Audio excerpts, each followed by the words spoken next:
As of 4 AM today, yung latest location natin para kay Bagyong Bising ay nasa layong 405 kilometers north-northwest ng Itbayat, Batanes.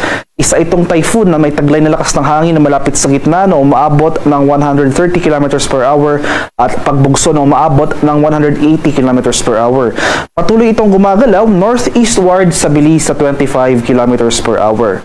Sa ngayon, malayo na ito sa ating bansa at wala nang nakataas na tropical cyclone wind signal dito sa area ng Batanes.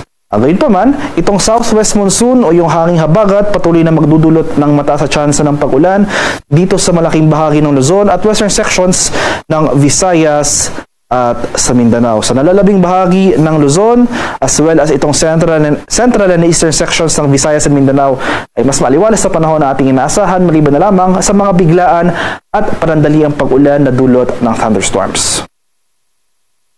At ito naman yung ating latest track and intensity forecast para kay Bagyong Bising. So, kahapon, 11 PM yesterday ay muling pumasok ng ating Philippine Area of Responsibility itong sentro ng mata ni Bagyong Bising. At kinalaunan, 11:50 PM yesterday ay naglandfall ito sa southwestern portion ng Taiwan. So, sa kasalukuyan, binabaybay na ni Bising itong landmass ng Taiwan area. So, within the next 24 hours, magpapatuloy yung generally pahilagang silangan or northeastward na paggalaw ni Bising. So, patuloy nitong babaybayin ang landmass ng Taiwan. At mamayang umaga, after magpatuloy yung northeastward na paggalaw ni Bising, ay lalabas na ito ng ating Philippine Area of Responsibility. Particular na itong northern boundary ng PAR. Bukas naman, after magpatuloy yung northeastward na paggalaw ni Bising, magre-recurve naman ito northwestward at possible itong magkaroon ng pangalawang landfall dito sa landmass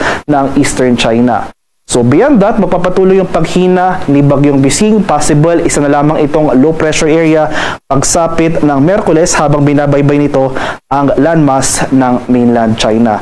So, sa ngayon, wala nang nakataas sa tropical cyclone wind signal dahil malayo na ito sa ating bansa. So, nag-lift pa tayo ng wind signal number 1 over Batanes as of 5 AM today.